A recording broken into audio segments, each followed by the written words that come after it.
fim da Primeira Guerra 1918. Mundial em 1918, o Império Otomano acaba. O Império Otomano é desmembrado. Mas então como porquê é que não há Israel?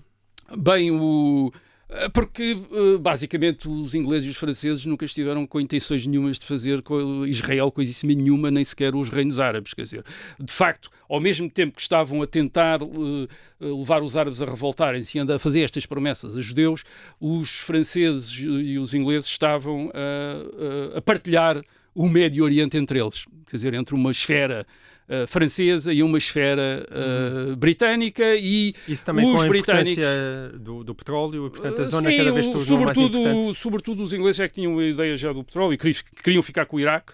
Portanto, o Iraque, ou antes, não é que queriam ficar com o Iraque, constroem o Iraque. O Iraque é uma invenção, quer dizer, aquelas fronteiras são uma invenção britânica para ficar com aquela área. Os franceses ficavam com a Síria e o Líbano, isso dava aos franceses. Os franceses julgavam que tinham direito a isso, porque há grandes comunidades cristãs no Líbano, um país de maioria, em meados do século XX, de maioria cristã. Portanto, os franceses queriam ficar com essa influência ali, e os britânicos quiseram ressalvar para eles o sul da Síria, portanto, da Síria otomana, a que eles chamaram a Palestina também, e obtiveram das Nações Unidas o direito, porque isto, portanto, isto não eram bem colónias, isto eram mandatos, isto já estávamos no tempo, depois da Primeira Guerra Mundial, das sociedades de nações, e, portanto, estas potências europeias entram no Médio Oriente com mandatos das sociedades de nações para governar quase em nome da Sociedade das Nações, ou digamos, por delegação das Sociedades das Nações. Independência, até à construção não se percebia bem o que era. Aquilo era tudo vago. Quer dizer, para governarem em nome da Sociedade das Nações, a favor das populações locais também, estes vários territórios. Quer dizer, e, portanto, os franceses ficaram com o Líbano e com a Síria, os britânicos ficaram com o Iraque, Transjordânia, portanto, a atual Jordânia. E os judeus ficaram sem nada. E os árabes também. Enfim, os árabes depois, os ingleses arranjaram-lhes ali uns reinos, uns protetorados, a fingir, mas sob controle britânico. E esta área do sul da Síria foi convertida num mandato da Palestina. Portanto, isto é, a ideia da Palestina contemporânea é criada pelos britânicos através desta ideia de mandato. Isto é, quando nós olhamos hoje para aquele mapa de Israel, da Cisjordânia e de Gaza, aquilo é o mandato da Palestina. Quer dizer, ou seja, o que aquelas fronteiras... é que, ao contrário do que se pensa, não é apenas Israel que é uma criação, a própria Palestina é uma criação a Palestina é uma criação conjunta ao mesmo tempo. Quer dizer, isto é, são os ingleses que criam a Palestina. Quer dizer, aquele mapa, aquilo só faz... Aliás, a maior parte das populações árabes que vivem no mandato da Palestina britânica uma parte deles identificam-se como sírios, quer dizer, eles acham que fazem parte da Síria, que era de onde durante o Império Otomano eles faziam parte da Síria, quer dizer, e portanto a referência deles, a capital é Damasco, quer dizer, portanto é o grande centro deles, quer dizer, onde aqueles mais ricos têm casas, Jerusalém etc. não tinha essa importância? Jerusalém era uma cidade que não tinha muita importância, era uma cidade relativamente pequena, e nesta altura já começa a ter cada vez mais judeus, quer dizer, isto é, nos anos 20 começa a tornar uma cidade com maioria de judeus, quer dizer. Isto é, porque a partir do fim da Primeira Guerra Mundial também há o desmembramento, pelo menos temporário, do Império Russo, o fim do Império Austro-Húngaro, etc. Portanto, ali grandes convulsões, e há uma grande migração também portanto, o que nós temos é uma época de deslocação de populações em todas as direções. Portanto, é o fim destes impérios, e estas comunidades, estas populações estão-se todas a rearrumar. E é dentro desta rearrumação que começam a chegar os judeus, portanto, ao mandato da Palestina, como começam a chegar os judeus a uma quantidade de outros lados. Quer dizer, isto é, as populações estão-se a rearrumar. Quer dizer, portanto, os grandes quadros políticos que enquadravam todas estas populações, desde o Mar Báltico até ao Golfo Pérsico, quer dizer, tudo isto desfez com a Primeira Guerra Mundial. E estas populações estavam todas misturadas. Quando a ideia é vamos constituir Estados, isto agora vai-se constituir Estados, e estes Estados têm de ser Estados nacionais. E, portanto, toda a gente se começou homogéneos, todos homogéneos, toda a gente, étnicos ou religiosos, enfim, dependia depois da definição da nação.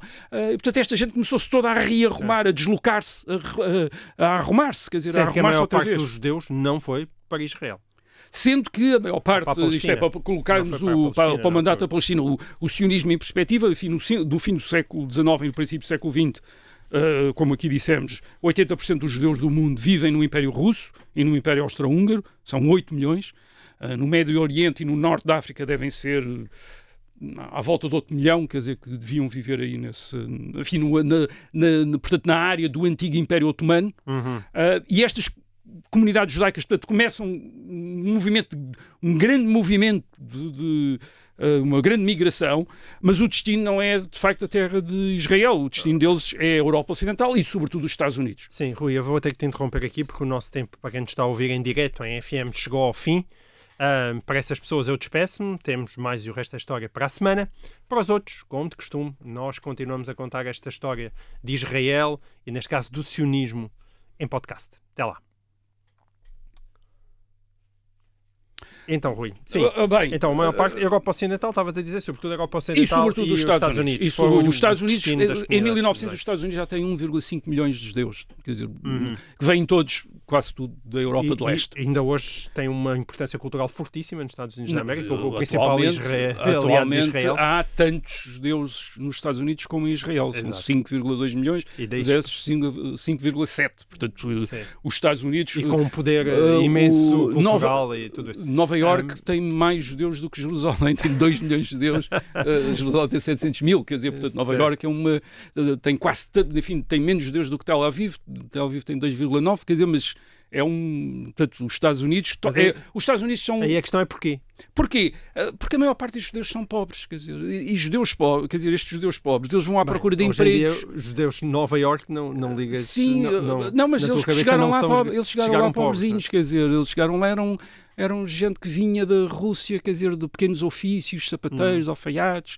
Havia alguns ricos, quer dizer, mas uma grande parte deles eram gente... Ora bem, a ideia... O que é que eles procuravam? Procuravam emprego numa economia dinâmica, numa economia que estivesse a crescer. E isso era verdade em relação aos Estados Unidos, à costa leste dos Estados Unidos, a Nova Iorque, toda essa região, mas não era verdade em relação à Síria Otomana, quer dizer, isto é, a Síria Otomana era uma zona periférica, quer dizer, tinha uma importância religiosa por causa de Jerusalém, mas aquilo era dava para rezar, mas uma coisa estagnada, aquilo não dá. Exatamente, como não se vive só da oração, quer dizer, eles sim, tinham o direito, tinham a obrigação, de facto, a religião até lhes indicava a obrigação de ir para a Terra Santa, mas de facto, quer dizer, tudo o resto lhes puxava. E depois também há muitos destes judeus, a maior parte deles são muito religiosos. E isso, curiosamente, tornava-os também suspeitosos em relação ao projeto sionista, por duas razões. A primeira é uma razão pura e simplesmente religiosa, que para alguns deles o regresso à Terra Santa e, portanto, o restabelecimento até de um Estado de Israel e, sobretudo, a construção do terceiro templo, isso não podia ser obra humana, tinha de ser obra de Deus. Isto é, tinha de ser obra do Messias, quer dizer, tinha de ser obra de Deus, quer dizer, e portanto, como os judeus sionistas diziam que aquilo ia ser obra deles, era uma blasfémia para muitos, para alguns judeus, quer dizer, para alguns mais religiosos, e por isso é que há hoje judeus anti-sionistas, quer dizer, anti-sionistas por causa disso. Eles acham que que o Estado é uma blasfémia, quer dizer, estão a tentar fazer ali uma coisa que só Deus é que pode fazer, e são os seres humanos que podem fazer. E depois também, porque de facto, a maior parte destes sionistas eram mesmo seculares e eram socialistas. A ideia que eles têm do novo Estado é um Estado de cooperativas, quer dizer, é um Estado em que o trabalho manual é fundamental. Isto é, toda a gente deve fazer trabalho manual. Portanto, uma utopia socialista, quer dizer. E isso também para muitos judeus, digamos, conservadores, ou já judeus de classe média integrados nas sociedades ocidentais. Quer dizer, aquela ideia não de... Quer dizer, imaginem médicos, advogados, havia muitos na Alemanha, na França, Inglaterra, nos Estados Unidos. Quer dizer, a ideia de... Agora temos aqui os consultórios bem frequentados, literatos, quer dizer, agora vamos para a Síria Otomana, quer dizer, cavar terra e cultivar lá o deserto e tentar fazer o deserto ficar verde, porque aquilo já havia também umas ideias ecologistas ali, tornar o deserto verde, etc. Quer dizer, nós temos um bocadinho mais de fazer do que de ir lá para a cooperativa e depois andarmos lá a trabalhar de sol a sol lá na agricultura. Mas que era esse, aparentemente, era o grande horizonte deste deste Estado que os sionistas não queriam há construir. Petróleo. Mas a verdade é que ainda durante o mandato da Palestina, aos poucos a população começou a aumentar. A população começa a aumentar um bocadinho à revelia dos britânicos, do governo britânico no mandato da Palestina, que não está nada interessado, até porque tem de manter ali um certo equilíbrio com os árabes. Não quer muitos árabes, mas sim, a população judaica no mandato da Palestina aumenta, até porque a partir de determinada altura, a partir dos anos 20, deixa de haver muitas saídas da Europa, porque os Estados Unidos restringem a imigração. Portanto, os Estados Unidos põem, salvo erro, eu não tenho a data precisa, mas penso que é de 1924 ou 25, não tenho, enfim, isto é dito com ressalva, posso estar errado. Mas, portanto, eles fazem uma grande restrição e, portanto, não há muitos sítios para onde estas populações que estão a ser perseguidas na Europa, na Rússia, isto é, no meio daquele caos, reparem, toda aquela Europa central e oriental onde vivem os judeus é uma zona de guerra civil portanto, é uma zona da Primeira Guerra Mundial, grandes combates, portanto, entre a Alemanha e a Rússia, entre a Alemanha, a Áustria e a Rússia, e depois, quando acaba a Primeira Guerra Mundial, é uma zona de guerra civil, e de guerras entre a Polónia e o governo soviético, etc. E o que é que fazem todos estes contentores? Geralmente, todos estes combatentes nesta zona, geralmente têm uma coisa, quando obtêm uma vitória sobre o lado contrário, um dos hábitos que têm é de ir procurar os judeus da cidade que conquistaram e massacrar os judeus. Quer dizer, tanto fazem uns polacos, russos, toda a gente faz isso. Quer dizer, toda a gente tem esse hábito, parece que era um hábito adquirido ali, quer dizer, que é ganhámos, derrotámos os russos, vamos massacrar agora aqui os judeus que estão aqui. Ou derrotámos os polacos, etc., vamos massacrar aqui os judeus. Portanto, esta população está quer dizer, interessa-lhe sair, quer dizer, e uma dos poucos sítios a partir dos anos 20 para onde pode começar a ir, aqueles que podem, é de facto tentar introduzir-se no mandato da Palestina, apesar das restrições britânicas, há muitos que conseguem entrar, portanto a migração começa a aumentar. Na década de 20 Jerusalém já é uma cidade com maioria judaica. Nós, quando chegamos aos anos 30, já temos cerca de 400 mil judeus a viver no mandato da Palestina. Então já é uma população grande, quer dizer, uma população bastante grande. Há logo uma reação das elites árabes locais, que também começam a desenvolver uma identidade própria nacional em função dos judeus que estão a chegar. Isto é, portanto, eles são inimigos contra os judeus, começam a dizer nós somos os naturais desta terra, nós somos os árabes da Palestina. Portanto, os árabes da Palestina, que até então não são uma entidade até a esta altura, começam a tornar-se precisamente em contacto, quer dizer, numa espécie de contacto enfim, de reação contra os judeus, com os britânicos pelo meio. Com o britânico e como nós aqui dissemos, a apanharem dos dois lados também. Os britânicos depois a apanharem dos dois lados, também a darem aos dois lados. Exato, quer dizer, portanto, mas, por exemplo, em 1929, também já falámos aqui, há um grande ataque geral dos árabes contra os judeus no mandato da Palestina, com matanças, etc. Portanto, uma espécie de pogrom também na Palestina. Agora, os judeus já são muitos e começam-se a organizar-se naquilo que eles chamam o Yishuv, que é a comunidade, quer dizer, o Yishuv. Portanto, antes de Israel há o Yishuv, quer dizer, é isso que eles chamam à sua comunidade. Eles são dirigidos, têm uma espécie de direção que é a Agência Judaica, que é uma espécie de um órgão administrativo, quer dizer, que é uma espécie de órgão de governo também, de autogoverno, quer dizer, que organiza as migrações, entradas clandestinas, por muitas destas migrações têm de ser ilegais. Mas os ingleses, no mandato da Palestina, no mandato da Palestina, estamos a falar do mandato da Palestina sob a autoridade britânica. Anos 30, sob a autoridade britânica. Portanto, e também milícias começaram. E tem uma organização armada, que é o Haganah, que é para proteger o Yishuv, quer dizer, portanto, esta organização armada dos pogroms árabes, quer dizer, dos ataques e dos tudo árabes. Isso faz parte dessa ideia de sionismo. Sim, isto é tudo. Portanto, são os sionistas que estão aqui e organizam isto. O David Ben Gurion, que é um dos... começa-se a tornar o grande líder, quer dizer, deste Yishuv, quer dizer, portanto, é uma grande referência, que é um judeu da Europa Central, que chegou e portanto, há o Haganah que se vai tornar em 1948 a Força de Defesa de Israel, portanto, é o Exército de Israel, portanto, é o Exército de Israel que data, portanto, de 1920. É em 1920 que é fundado umas milícias que é para proteger o Yishuv contra os ataques dos árabes. Os ingleses, nos anos 30, os árabes perdem a paciência, culpam os ingleses da acumulação de judeus na Palestina, os árabes revoltam-se, os ingleses reprimem as revoltas árabes, mas tentam sempre andam sempre a tentar conter a imigração judaica e no fim dos anos 30 eles estão muito, aliás, sobretudo preocupados por causa das perspectivas de uma guerra na Europa, estão-se a começar a aumentar com a tomada de poder na Alemanha em 1933 por Hitler. Mas portanto, também é suposto estarem comprometidos pela tal Declaração de Balfour. Mas começam a revê-la. E é nesse momento que no governo britânico alguém chama a atenção a dizer, atenção, nós em 1917 prometemos uma home, um lar, não dissemos um state.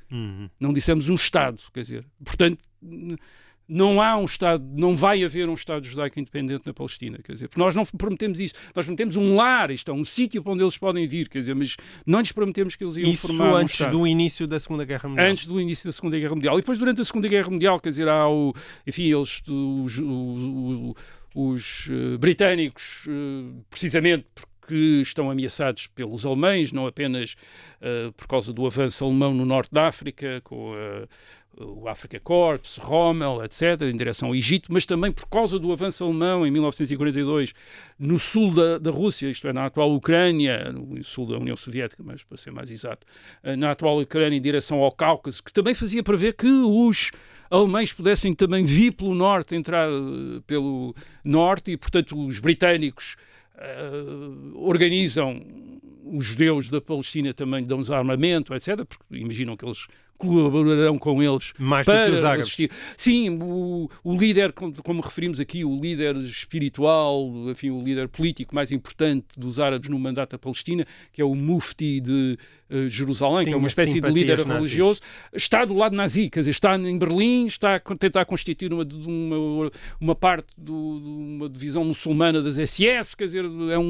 é um grande entusiasta de Hitler. Hitler também simpatiza imenso com ele, portanto diz, nós temos os mesmos inimigos, os judeus, quer dizer, e promete-lhe, diz, quando nós chegarmos ao Médio Oriente, nós agora estamos a resolver o problema dos judeus na Europa, mas quando lá chegarmos, resolvemos também o problema dos judeus no Médio Oriente. Portanto, é a promessa que o Mufti de Jerusalém tem, e portanto isso anima os árabes, quer dizer, há uma grande propaganda nazi entre os árabes nos anos 30. Claro que vamos ter de admitir que estas simpatias com a Alemanha é simpatias com o inimigo do meu inimigo, certo, quer dizer, pronto, quer dizer, portanto, basicamente estão com a Alemanha, porque a Alemanha está contra os britânicos. Na Índia também já dissemos isso. No caso da Índia também há independentistas indianos durante a Segunda Guerra Mundial, que estão do lado da Alemanha nazi e do lado do Japão, precisamente porque é o inimigo do nosso inimigo. Eles querem expulsar os britânicos da Índia e, portanto, estão com aqueles que estão a combater os britânicos. Portanto, os ingleses, em 1944-45, não são, embora estejam a armar os judeus, não estão com grande intenção de deixar os judeus europeus migrações, quer da Europa, quer de outras regiões do mundo, para o mandato da Palestina. E o grande problema que se coloca é que coloca-se na Europa, porque na Europa, em 1945, portanto, os vencedores da guerra são confrontados com o facto dos sobreviventes do Holocausto. Ainda são uns milhares, quer dizer, muitos milhares, quer dizer, porque as populações judaicas foram deportadas, concentradas, dos 8 milhões, 6 milhões foram assassinados, quer dizer, mas ainda há sobreviventes, e as potências vencedoras estão a tratar os judeus sobreviventes do Holocausto de acordo com a nacionalidade que eles tinham. Portanto, os judeus polacos como se fossem polacos, deviam regressar à Polónia, os judeus húngaros como se fossem húngaros, voltam à Hungria, os judeus romanos como se fossem romanos, voltam à Roménia, os judeus russos como se fossem russos, voltam à Rússia. Mas os judeus não estavam interessados nisso. E os judeus não, quer dizer, estas populações incrivelmente traumatizadas a um nível que nós não podemos imaginar, quer dizer, tendo sido deportadas pelos nazis, etc. Mas por vezes deportadas não apenas pelos nazis, mas com a colaboração dos outros locais, isto é, dos seus vizinhos, isto é, dos seus vizinhos polacos, dos seus vizinhos russos, dos seus vizinhos ucranianos, dos seus vizinhos romenos, dos seus vizinhos húngaros. Eles propriamente não dizem, não, nós não queremos regressar à minha aldeia, à minha vila, à minha cidade, onde os meus vizinhos, quer dizer, denunciaram aos nazis, foram eles que me entregaram aos nazis, quer dizer, foram eles que disseram, estão aqui judeus, venham apanhar estes também, quer dizer, portanto, nós não queremos regressar ali. Quer dizer, e portanto começa a criar-se este problema, quer dizer, destas centenas de milhares de judeus na Europa, que começam a exigir, nós queremos ir para a terra de Israel. Isto é, nós queremos ir para o mandato, quer dizer, para aquilo que era o mandato da Palestina. E começa mesmo, e claro, a agência judaica, quer dizer, portanto, enfim, os líderes do Yishuv começam a organizar embarques destes sobreviventes do Holocausto para virem para Israel. Para o Yishuv, quer dizer, neste caso para o mandato da Palestina. Eles conseguem entrar, isto é, os ingleses fazem um bloqueio enorme, quer dizer, eles mandam para trás barcos com sobreviventes do Holocausto, quer dizer, mandam-nos para a Europa, quer dizer, já depois da Segunda Guerra, já depois entre 1945 e 1947. Mesmo assim, enfim, a organização judaica consegue meter dezenas de milhares de judeus dentro do mandato da Palestina. Em 1947 são 600 mil, quer dizer, já são 600 mil ali. E, portanto, nesse momento, os judeus iniciam, dessa altura, veem os ingleses como os seus principais adversários, iniciam uma campanha de guerrilhas contra os britânicos. Portanto, os britânicos que tinham tido uma campanha, uma insurreição armada dos árabes contra eles nos anos 30, agora têm uma insurreição armada dos judeus contra eles. Portanto, eles estão ali, quer dizer, e obviamente aquilo que os britânicos... E, claro, agora o objetivo muito claro dos judeus é mesmo, queremos um Estado independente, quer dizer, queremos ter aqui um Estado independente, quer dizer, temos aqui um Estado independente. E reparem, quer dizer, 600 mil, calcula-se que os árabes no mandato da Palestina fossem 1,2 milhões, portanto é 2 para 1, quer dizer, portanto é uma população muito grande, quer dizer, não é possível ignorá-la já, quer dizer, são 600 mil para 1,2 milhões. É verdade que muitos dos judeus são imigrantes, mas curiosamente também muitos dos árabes também são imigrantes, porque nos anos 20 e 30, à medida que os judeus vão chegando, a economia do mandato da Palestina vai se dinamizando, e isso atrai também população árabe dos países vizinhos, porque também uma parte dos árabes também são imigrantes, porque eles, portanto, os árabes da Palestina obviamente dizem que não, querem toda a terra para eles, quer dizer, como é que vão resolver isso? Ora bem, em 1937, no governo britânico já tinha havido a ideia de que talvez se pudesse resolver o problema através de uma partilha, isto é, de uma divisão em 2 Estados do mandato da Palestina. Sim. Nessa altura, em 1937, a distribuição seria 20% do território para os judeus e 80% do território para os árabes. Mas em 1947 a proposta das Nações Unidas, portanto isto depois passa para as Nações Unidas, isto, os ingleses dizem, vocês resolvam isto, quer dizer, nós já não queremos ter nada a ver com isto, quer dizer, enfim, ou que não queremos ter muito a ver com isto. A proposta das Nações Unidas é basicamente 50%, quer dizer, portanto este princípio aplicado ao mandato da Palestina é o princípio que tinha sido aplicado à Índia. Portanto, à Índia, mais propriamente ao Raj britânico, ao Império Britânico no subcontinente indiano. Tinha sido dividido também entre a população hindu e a população muçulmana, quer dizer, e tinha-se arranjado um Estado para os muçulmanos, aquilo que vai ser o Paquistão, e depois um Estado para os hindus. Portanto, há a partilha. E nesse aspecto a solução não tem também nada de extraordinário? Ou seja, não é uma raridade? Não é. No caso da Índia é contestada pelos hindus. Isto é, os hindus acham que os muçulmanos são estrangeiros na Índia e não devem ter direito a nenhum território na Índia. A Índia é dos hindus, toda a Índia é dos hindus. E, portanto, os muçulmanos são estrangeiros, são colonos, são gente que veio com os conquistadores muçulmanos e, portanto, não devem ter direito a nenhum Estado. No caso do mandato da Palestina, são os árabes que acham que são eles os nativos e que os judeus não devem ter direito a nenhum Estado. Portanto, a lógica é mais ou menos a mesma, claro, mas em 1947 tinha-se feito mesmo a divisão entre Índia e Paquistão, e havia uma outra coisa que estava prevista nestas propostas de partilha, que é deslocações de população. Tal como tinha havido grandes deslocações de população, aliás, milhões, a um nível muito maior do que o mandato da Palestina. Aliás, como também uma mortalidade, chacinas enormes, etc. No caso da Índia, em 1947, portanto, imensos, quer dizer, milhões de muçulmanos a fugir para o Paquistão, milhões de hindus a fugir para aquilo que vem a ser a Índia. E, em alguns casos, a fronteira ainda não está definida até hoje. No caso da Caxemira, a fronteira não está estabilizada. Portanto, ainda há ali uma tensão enorme entre a Índia e o Paquistão. Os mapas, aqueles mapas que nós temos em casa, no caso da Índia e do Paquistão, são impressos na Índia de uma maneira e no Paquistão de outra, ou então quando são nos livros em que vem o mesmo mapa, vem lá uma nota a dizer estas fronteiras não são reconhecidas ou pelo Estado, ou pelo Paquistão, ou pela Índia. Portanto, os árabes da Palestina e os outros Estados árabes que também estão a emergir com o fim dos mandatos francês e britânico, como falámos aqui a propósito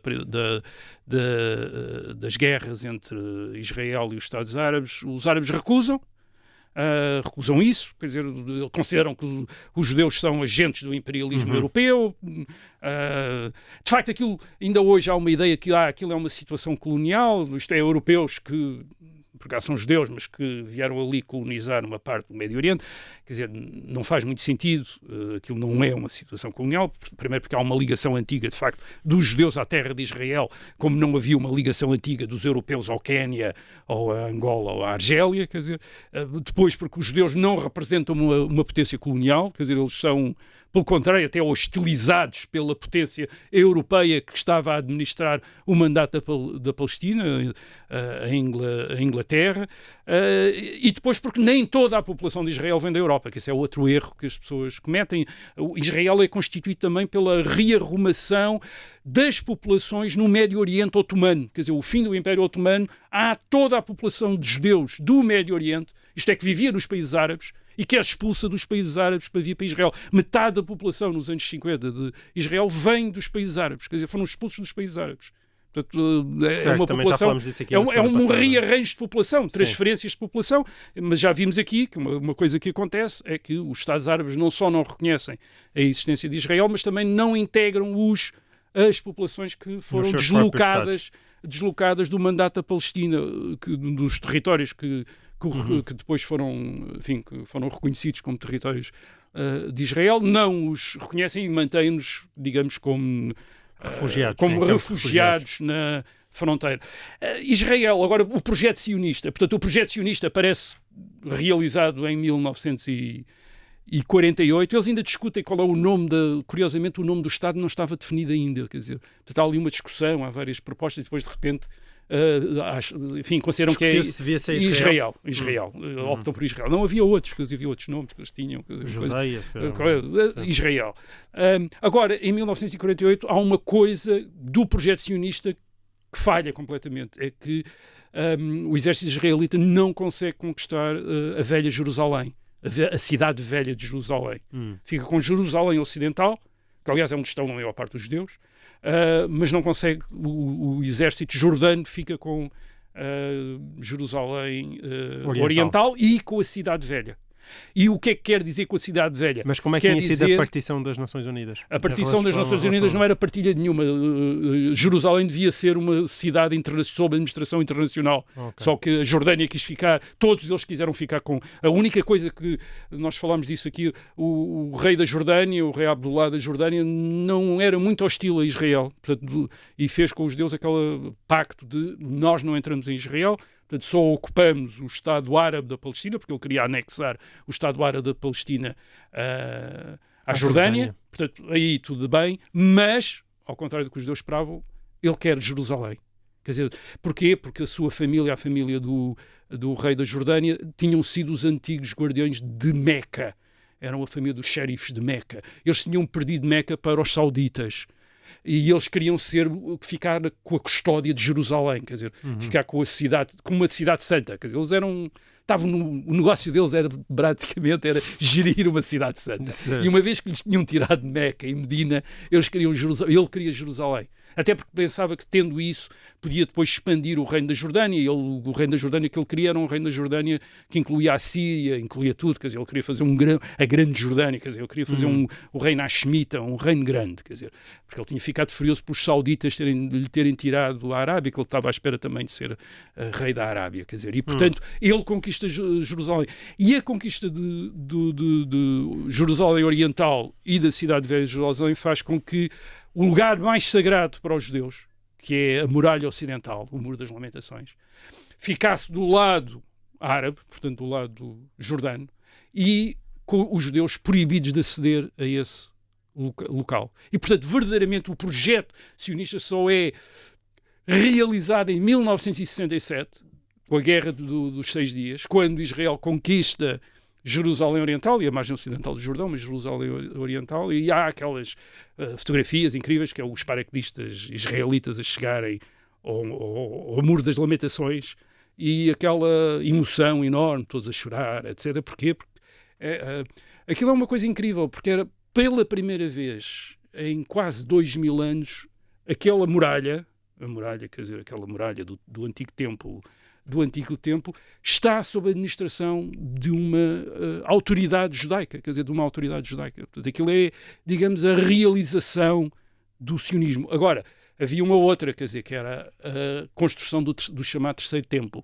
E isso, o governo de Israel, obviamente, foi incrivelmente prudente. E em junho de 1967 informou imediatamente, enfim, as autoridades islâmicas locais que não ia tocar nas mesquitas que ocupavam o lugar do templo. E que hoje em dia também tem dado tanta polémica a questão da esplanada das mesquitas. Da esplanada das mesquitas, quer dizer, que não vai tocar e, portanto, que não há reconstrução do segundo templo, porque o segundo templo, portanto, do templo, isto é o chamado terceiro templo, o terceiro templo não pode ser construído, porque o terceiro templo só pode ser construído ali, e ali estão as mesquitas, e o governo de Israel prometeu que não tocava nas mesquitas.